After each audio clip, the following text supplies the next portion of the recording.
যুবক উগান্ডা নিয়ে ট্রল করে। সম্প্রতি আপনি উগান্ডা এবং আফ্রিকার একাধিক দেশ সফর করে এসেছেন, সেই সফর অভিজ্ঞতা নিয়ে শিক্ষণীয় কিছু আমাদের সাথে শেয়ার করবেন। ভাইরা আমার, আফ্রিকা পৃথিবীর অনুন্নত অঞ্চল মনে করা হয়, গরিব দেশ, বেশিরভাগই গরিব দেশের মানুষ আফ্রিকা অঞ্চলে আছে সেমনটি মনে করা হয়। আসলে তারা অর্থনৈতিক দিক থেকে অনেক ক্ষেত্রে হয়তো পিছিয়ে আছে, কিন্তু ট্রল করা যে কোনো দেশের মানুষকে নিয়ে অহেতুক আপনি কোনো ভিত্তিহীন ট্রল, মজাক, তারপরে তাচ্ছিল্য করা, এটা তো কোনো ইসলামের কোনো ভালো জিনিস হিসাবে দেখেন। আবার নিষেধ করেছে।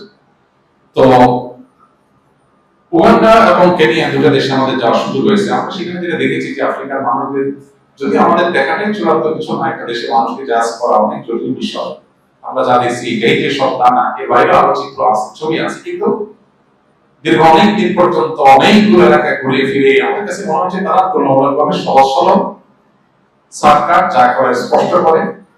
বিভিন্ন দেশে কৃষ্ণাঙ্গ মানুষদের অনেক উগ্রতা বা তাদের অনেক অপরাধ কর্ম এগুলো হয় অনেক জায়গায়, এবং তাদের বদনাম অনেক জায়গায় আছে। কিন্তু আফ্রিকাতে তাদের যে আসল ঠিকানা, সেখানে গিয়ে আমরা যেটা মনে করেছি বা দেখেছি যে অনেক সহজ সরল মানুষ।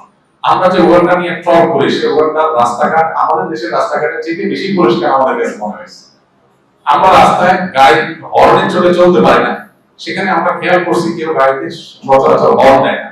আমরা নিজেদেরকে খুব ভদ্র আর স্মার্ট মনে করি। আমরা রাজনৈতিক নামে, এমনকি ওয়াজ মাহফিলের ধর্মের নামেও পোস্টার যাত্রা বলে লাগাই। তাদের ওখানে দেখা গেছে নির্বাচনী পোস্টার, সামনে নির্বাচন, সেগুলো নির্দিষ্ট জায়গায় সাজানো। ঠিক একই ভাবে তারা খুব গরিব দরিদ্র, কিন্তু তাদের দেশটা প্রাকৃতিক সম্পদের উপরে দাঁড়িয়ে আছে। পশ্চিমা সেগুলো লুট করে খাওয়ার জন্য নানাবিধ আয়োজন করছে। কঙ্গোর মতো দেশে আপনারা অনেকেই হয়তো জানেন 65টার মতো এয়ারপোর্ট আছে। 65টার মতো এয়ারপোর্ট। আমি অবাক হয়ে গেছি, দেশে আমরা খাইতে পাই না, গরিব দেশ, সেখানে এতগুলো এয়ারপোর্ট কেন? পশ্চিমারা সে দেশের যে খনিজ সম্পদ আছে, স্বর্ণ, তারপরে ইউরেনিয়াম, হীরা, এই সমস্ত সম্পদগুলো লুট করার জন্য পশ্চিমা সভ্যতার ভেগদারি লুটেরা দেশগুলো ওখানে নিজেদের যার যার মতো এয়ারপোর্ট বানায় নিয়েছে। নিজের দেশ থেকে উড়ে আসে, নিজেদের এয়ারপোর্টে নেমে এখান থেকে চুরিদারি করে লুট করে এগুলো আবার নিয়ে যায়। আর তাদের এই লুটের পাহারাদারি করার নাম দেওয়া হয়েছে শান্তি রক্ষা মিশন। সামান্য কিছু টাকার জন্য যে মিশনে আমাদের যাওয়ার জন্য সিরিয়াল ধরতে দেখা যায়, গরিব এবং মুসলিম এই জনপদের সম্পদ লুট করে নিয়ে যাবে লুটেরা, আর আমরা সেটা পাহারা পাবো। আল্লাহ আমাদেরকে হেফাজত করুন। ভাইরা আমার, প্রত্যেকটা দেশে ভালো মন্দ মানুষ মিলিয়ে থাকে, কিন্তু আমরা যেরকম ট্রল করি, আসলে এরকম ট্রল করার মতো দেশ তাদের না। তাদের মাদ্রাসাগুলোতে পড়াশোনার যে মান, যে কোয়ালিটি, আমার কাছে অবাক লেগেছে। এত ভালো তাদের তেলাওয়াত, আযান, আরবি ভাষা, যে কল্পনা করা কঠিন যে এত ভালো হতে পারে। আমি অবাক হয়েছি যে কয়েকটা মাদ্রাসা গিয়েছি, ছাত্ররা, প্রত্যেকটা ছাত্র আরবি একেবারে পরিপূর্ণভাবে বুঝে। বাংলাদেশে কয়টা মাদ্রাসা আছে কথা জানি না, সব ছাত্ররা আরবি বুঝে। সব ছাত্ররা বলতে আরবি ওই নির্দিষ্ট ক্লাসের যে ছাত্ররা সবাই আরবি বুঝে এক ক্লাসে। আমি অবাক হয়েছি। এক মাদ্রাসা গিয়েছি, সেখানে দেখলাম এশার নামাজ আমরা জামাতে পাই না, পরে গিয়ে নামাজ পড়লাম। ওটা মাদ্রাসা মসজিদ। নামাজের পরে লিখেছে মাদ্রাসার ছেলেরা পাউরুটি লাল চার মধ্যে চুবাই খাচ্ছে। চিন্তা করলাম বিকালের নাস্তা এখন এশার পরে করতেছে। তো আমি জিজ্ঞাসা করলাম আরবিতে, এটা কিন্তু আমাদের সন্ধ্যাকালীন নাস্তা? তো বললো না, এটা আমাদের রাতের খানা। ওটা বলো একটু পাউরুটি চায়ের মধ্যে চুবাই খাচ্ছে, এটাই কি আমাদের রাতের খানা? বলছেন এটাই রাতের খানা। তখন আমি অফিসে গেলাম, বললাম ওস্তাদকে, তাকে একটু রাখো, কথা বলবো। তো এক ব্যক্তি দায়িত্বশীল, তাকে রাখা হলো। বললাম যে এরা যে খানাটা খাচ্ছে এটা রাতে খাচ্ছে, তাহলে দুপুরে মনে হয় ভালো করে ট্যাগ করে খায়। তো বললো না, দুপুরে সেম খানা খায়, পাউরুটি আর চা, বাস এটাই খান। আমি বললাম এটা কেউ মানুষ আছে? এবং এত ভালো পড়ালেখা করতেছে, পড়াশোনার মান এত ভালো, আমল এত ভালো, এই সামান্য খাবার দাবার। আমি অবাক হয়ে গেলাম। বললো যে সপ্তাহে একদিন শুক্রবারে আমরা একটা গোস্ত রান্না করি, আর বাকি সপ্তাহ 6 দিন আমাদের এই রুটি আর কলা সিদ্ধ, কাঁচা কলাকে সিদ্ধ করে ভর্তা করে লবণ দিয়ে ওইটাই খায়, ওইটাই খানা। বাস আমরা তো ভর্তা বাদ দিয়ে খাই, ডাইরেক্ট ওইটাই।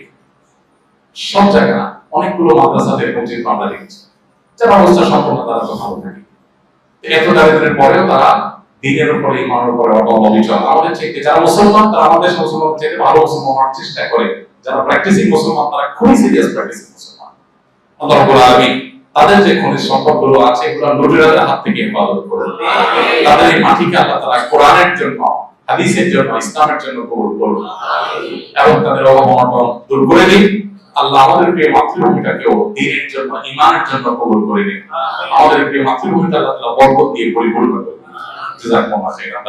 আমাদের দিকে মুসলিমরা হিন্দুদের পূজা উপলক্ষে হওয়া বিভিন্ন মেলায় যায়, তারা যুক্তি দেয় তারা পুজো দেখতে যাচ্ছে না, বরং এবং সব দোকানই তো মুসলমানদের। এই বিষয়টা যদি কিছু বলতেন ভাইরা আমার, হিন্দু, খ্রিস্টান বা অন্য ধর্মের মানুষদের সাথে সম্পর্ক রাখা, তাদের বাসা বাড়িতে দরকার হলে কোনো কাজে লাগলে যাওয়া, তাদের দোকান থেকে কেনাকাটা করা, প্রতিবেশী হিসেবে তাদের সাথে ভালো সম্পর্ক রাখা, এগুলোর কোনটাই ইসলামে নিষেধ না, বরং এগুলো আল্লাহ তাআলা তাদের সাথে সদাচরণ করবার নির্দেশ আমাদেরকে করেছেন যদি তারা আমাদের সঙ্গে যুদ্ধে লিপ্ত না।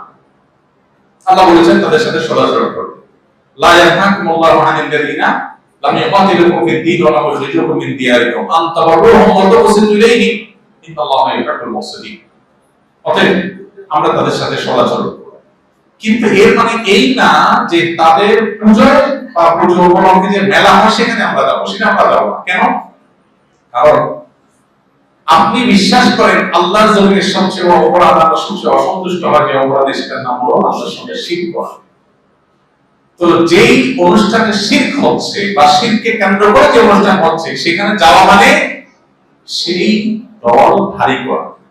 আব্দুল মাসউদ রাদিয়াল্লাহু আনহু বলেছেন, মান কাসসারা সাওয়াতা কওমিন ফাহুয়া মিনহুম, যে ব্যক্তি কোন সম্প্রদায়ের, কোন ধর্মের মানুষের মধ্যে গিয়ে তাদের দল ভারী করে সে তাদের দলের হয়ে যায়।